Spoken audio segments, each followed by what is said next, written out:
اور دیگر hybrid institutions کا ماڈل سامنے لایا گیا جس نے منرل، زراعت اور کرپٹو سیکٹرز کو فوکس کیا۔ امریکہ اور گلف ممالک سے پارٹنرشپ اور سرمایہ کاری کے پروجیکٹس کی بات کی گئی، جس کے لیے پھر ہم نے یہ بھی دیکھا کہ آئین میں بھی تو تبدیلیاں کی گئیں، کئی سرکاری اور ریاستی اداروں کی شخصیات پر وقت اور مدت کی قید کو آگے پیچھے کیا گیا، لیکن 2 سال بعد بھی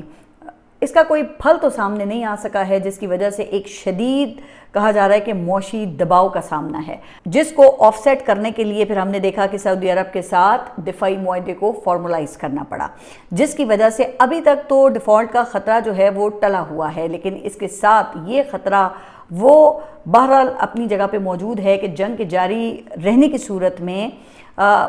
یہ جو معاہدہ ہوا ہے نا، اس پر عمل درآمد کا بھی موقع آ سکتا ہے، جو کہ پاکستان ظاہر ہے کہ وہ کبھی بھی نہیں چاہے گا کہ وہ ایران سے لڑے۔ اور اگر دیکھیں پاکستان کی وجہ سے یہ معاملہ مذاکرات کے ذریعے حل ہو جاتا ہے تو اس اسٹریٹجک کامیابی کا معاشی ڈیویڈنڈ بھی تو مل سکتا ہے نا، جس سے ظاہر ہے نا کہ وقتی طور پہ تو پاکستان کے جو معاشی مسائل ہیں ان کو حل کرنے میں مدد مل سکتی ہے، لیکن ظاہر ہے کہ ایسی ٹرانزیکشنز وہ صرف وقتی سہارا ہی دے سکتی ہیں نا، چونکہ پائیدار معاشی ترقی کے لیے تو مضبوط معاشی بنیادیں چاہیے، لہٰذا پاکستان کی لیڈرشپ یہ اس طرح کی مختلف وجوہات کی بنیاد پر اس تنازع کو کم سے کم وقت میں ختم کرنے کی خواہش مند ہے، جو کہ ظاہر ہے کہ دیگر تمام پاکستانیوں کی بھی خواہش ہے۔ اچھا، اب اگر ہم پاکستان کی سیاسی لیڈرشپ کی بات کریں تو ان کی تو اس وقت پوزیشن ایسی ہی ہے کہ وہ IMF کی جو شرائط ہیں ان کو پورا کرنے کے لیے وہ کچھ بھی کرنے کو تیار ہیں، چونکہ ظاہر ہے کہ ان کا سروائیول وہ اسی سے تو جڑا ہوا ہے۔ اچھا دیکھیں، گزشتہ روز میں نے سولر اور آٹو سیکٹر کی بات کی تھی نا، پھر رات گئے آپ کو پتہ چلا کہ جی پیٹرولیم مصنوعات کی قیمتوں میں ایک بڑے اضافے کی خبر آ گئی ہے، جو کہ پیٹرول اور ڈیزل دونوں میں تقریباً کوئی 27 روپے فی لیٹر کا بڑا اضافہ ہے۔ اچھا، جس کے بعد پیٹرول 400 کی حد اور ڈیزل 500 کی حد کے قریب تو آ گیا ہے۔ اچھا، اب دلچسپ بات یہ ہے کہ جو وزیر پیٹرولیم ہیں علی پرویز ملک، انہوں نے یہ توجہ پیش کی ہے کہ اس اضافے کی وجہ وہ عالمی مارکیٹ میں تیل کی بڑھتی ہوئی قیمتیں ہیں، لیکن حقیقت یہ ہے جناب کہ موجودہ اضافہ وہ پیٹرول کی قیمت میں نہیں کیا گیا ہے، بلکہ پیٹرولیم مصنوعات کے ٹیکسز میں کیا گیا ہے، یعنی کہ 27 روپے فی لیٹر لیوی بڑھائی گئی ہے، جس کا عالمی مارکیٹ سے جو قیمتیں عالمی مارکیٹ میں اسے کوئی تعلق نہیں ہے، یہ پیسہ سیدھا حکومت کی جیب میں جانا ہے، اور پھر یہ کہتے ہیں کہ ہم بحران کو کمائی کا ذریعہ نہیں بناتے۔ اب یہ ریونیو جنریشن تو نہیں ہے نا۔ اچھا، اہم بات یہ کہ IMF کی شرط کے مطابق ابھی لیوی میں 53 روپے فی لیٹر کا مزید اضافہ ہونا ہے، جس کا فیصلہ وہ پھر آئندہ ہفتے ہو سکتا ہے۔ اچھا، ایکسپریس ٹریبیون کے مطابق حکومت نے مالی سال کے پہلے 9 ماہ میں عوام سے پیٹرولیم لیوی کی مد میں 1200 ارب، جی ہاں 1200 ارب روپے وصول کر لیے ہیں، جو کہ سالانہ ہدف کا 82% بنتا ہے۔ لیکن جناب اس کے باوجود حکومت نے پیٹرول صارفین پر مزید بوجھ ڈالنے کا راستہ وہ اختیار کر لیا ہے، جو کہ غریب موٹر سائیکل سوار اور کم متوسط طبقے سے لے کر یہ اعلیٰ آمدنی والے کار مالکان پر یہ یکساں طور پر نافذ ہوگا۔ اچھا، اب IMF کی شرط کے مطابق جولائی سے کلائمیٹ سپورٹ لیوی میں بھی 2.5 روپے فی لیٹر مزید اضافہ کرنا ہے، تو جس سے ثابت یہ ہوتا ہے کہ حکومتی عہدیدار وہ جنگی حالات میں بھی IMF کو سخت شرائط جو IMF کی ہیں وہ نرم کرنے پر آمادہ نہیں کر سکے ہیں۔ تو اس کا مطلب یہ ہے کہ IMF سے مذاکرات کرنے والوں میں مؤثر انداز میں اپنا موقف منوانے کی صلاحیت ہی نہیں ہے، جس کے بعد میرا خیال تو یہ ہے کہ ایران اور امریکہ کے ساتھ مذاکرات جو کرنے والے ہیں ان کو IMF کے پاس بھیجنا چاہیے، شاید وہ ان کی بات مان لیں، یعنی کہ IMF ان کی بات مان دے، ورنہ کوئی حال نہیں ہے۔ ہماری حکومت تو بس IMF کی جو ڈیڈ لائنز ہیں وہ پوری کر کے ہی وقت گزار رہی ہے، یہ نہیں بتاتے انہیں کہ عوام کی حالت کیا ہے۔ اب گزشتہ ایک ہفتے میں مہنگائی کی شرح میں 2.5% اضافہ ہوا ہے اور سالانہ بنیادوں پر مہنگائی کی شرح تقریباً 14% کو پہنچ گئی ہے۔ اچھا، یہ جن اشیاء کی قیمتیں بڑھی ہیں نا، یہ سارے جو ہیں یہ گروسری آئٹمز ہیں، اور حیران کن بات یہ ہے کہ مہنگائی میں ہونے والا یہ اضافہ یہ گزشتہ دنوں پیٹرول اور ڈیزل کی قیمتوں میں کمی کے بعد ریکارڈ کیا گیا ہے، اور اب پیٹرولیم قیمتیں وہ بڑھ گئی ہیں۔ تو اب اسی سے پھر اندازہ لگایا جا سکتا ہے نا کہ آئندہ ہفتے تک پھر اس کا کیا اثر آئے گا۔ اچھا، اسی سے جڑی ایک اور خبر ہے، اور وہ یہ ہے کہ وزیر اعظم نے PSL میں تماشائیوں کو آنے کی اجازت دے دی ہے۔ حالانکہ اس سے پہلے یہ کہہ کر پابندی لگائی گئی تھی نا کہ فیول بحران ہے، تو اب کیا وہ بحران وہ دور ہو گیا ہے؟ اور اگر دور ہو گیا ہے تو پھر فیول مہنگا کیوں کیا ہے؟ تو جناب اس حکومت کے اقدامات کا نا کوئی سر پیر سمجھ نہیں آ رہا۔ ہاں ان کو ایک بات کی سمجھ ہے اور وہ ہے کہ IMF کی ڈیڈ لائن پوری کرو اور اپنا وقت بڑھاؤ۔ تو اب آپ اس ایکسپلینر سے خود اندازہ لگائیں کہ ایران جنگ کے براہ راست اسٹیک ہولڈرز اور ثالث کی قیادت کس طرح وقت کی قید میں گرفتار ہے۔ اب کس کے لیے وقت تلوار ہے اور کس کے لیے پیسہ، اور کس کے لیے یہ طاقت بڑھانے کا ذریعہ ہے اور کس کے لیے یہ صرف وقت گزاری۔ یہ آپ نے اپنے کامنٹس میں بتانا ہے۔ اپنا خیال رکھیے اور اگلے ولاگ تک کے لیے اللہ حافظ۔